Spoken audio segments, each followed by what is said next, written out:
Sir आपका शुभ नाम क्या है? मेरा नाम देवेंद्र वर्मा है। वर्मा जी आपकी उम्र कितनी होगी? मेरी उम्र 77 साल है।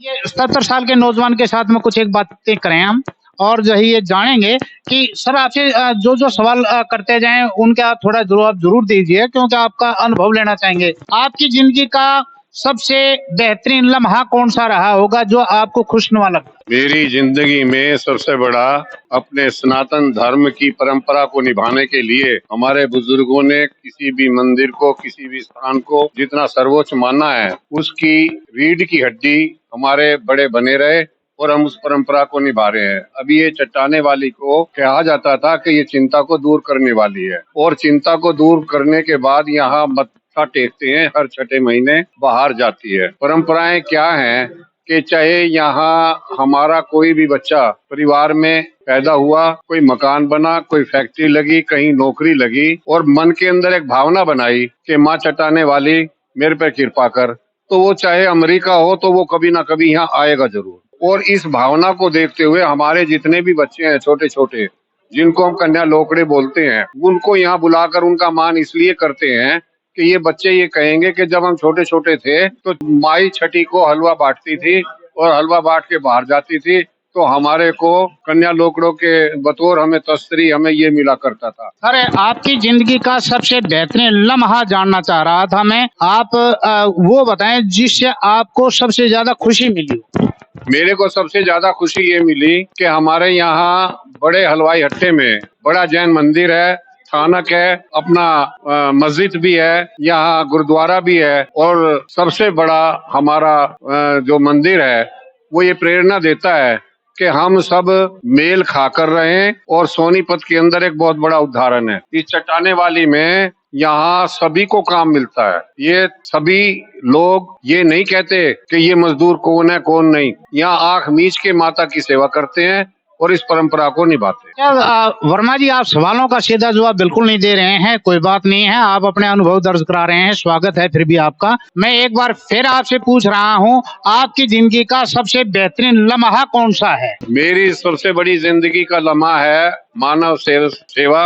और आपको मौका कौन सा मिला जब आपको सबसे ज्यादा खुशी हुई? मुझे सबसे ज्यादा मौका मिला रामलीला 1978 के अंदर। ऐसी एक समय पर पहुंच गई थी जो 4 दिन रह गए, लेकिन वो रामलीला आज तक बराबर रामलीला ग्राउंड में चलती रही और यहाँ कई देवियां वहाँ सुरक्षा की दृष्टि से होली के बाद भी त्रिलोकपुर वाली, अब ये चट्टाने वाली, होली के बाद ये शीतला माता पूजती है।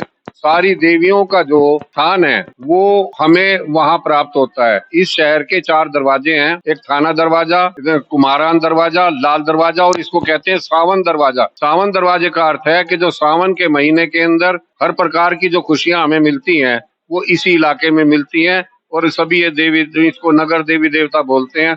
मैं तो इतना अनुभव करता हूँ कि जो भी हमारे अंदर किसी प्रकार की प्रेरणा देवता दे देते हैं, क्योंकि समय स्थान संस्कार प्रबल है।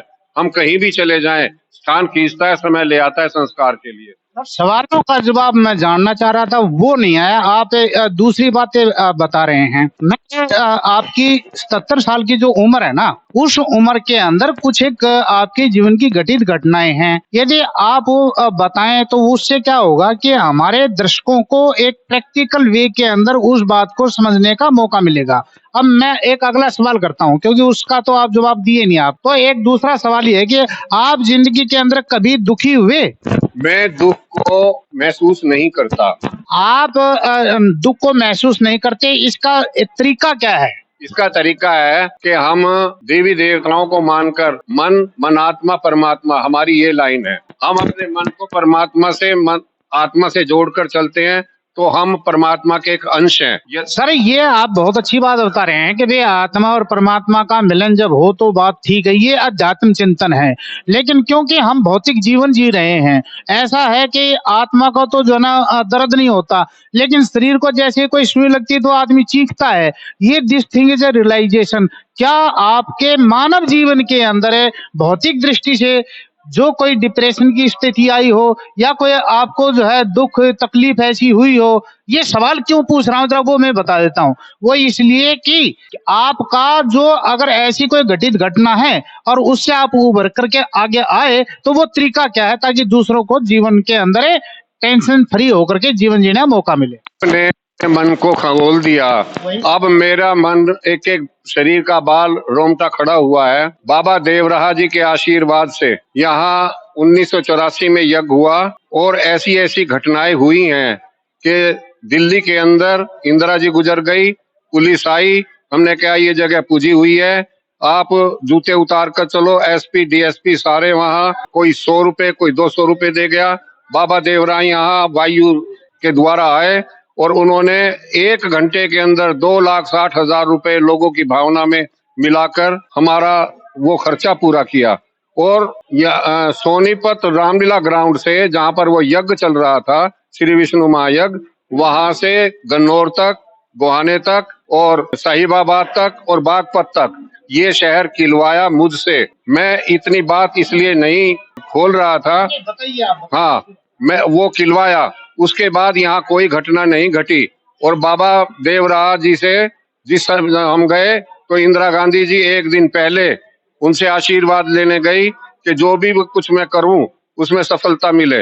अब की बार जब उन्होंने आशीर्वाद लिया बाबा देवराहा से केशव घाट वृंदावन में, तो बाबा ने कहा कि जो देश हित में करोगी उसमें सफलता मिलेगी। उन्होंने भिंडरा वाला ऑपरेशन कराया, ब्लू स्टार ऑपरेशन कराया और हमने यज्ञ कराया। मैं धरती पर जब कभी भी किसी का खून गिरता है मुझे बहुत कष्ट होता है, मैं 2 घंटे खाना नहीं खाता। ये सब माताओं की देन है, देवताओं की देन है और मेरे अंदर वो शक्ति आ जाती है। मैं 3 मंजिल से पतंग उड़ाते हुए 7 साल का गिरा, मेरे सामने रिवॉल्वर लेकर खड़े हो गए। मैंने कहा तेरे अंदर वो दम नहीं है जो रिवॉल्वर चलाएगा। एक बड़ा चक्कू से मारने वाला व्यक्ति था। साल के आप छत से गिरे, सामने आपके रिवॉल्वर लेकर के कौन खड़ा हो गया? नहीं, मैं गिरा, नीचे कुआं खुदा हुआ था जय भगवान कुशल का, तो मैं उधर गिरा जिधर कुएं के मिट्टी जो थी विपरीत थी। अगर जो मैं इधर गिरता तो कुएं में जाता और फिर दीवार आई। तो ये बचाने मेरी जबी से ही ये बात बनी कि कहीं भी कोई धर्म का कार्य हो तो हमें अग्रसर रहना चाहिए। हम अपनी तरफ से जो भी प्रयास करते हैं, मकान का, दहेज का, नेता बनने का, ये सब निरर्थक है। बहुत बहुत धन्यवाद आपका, बहुत बहुत शुक्रिया। बड़ी लंबी बातचीत की है आपने, शुक्रिया।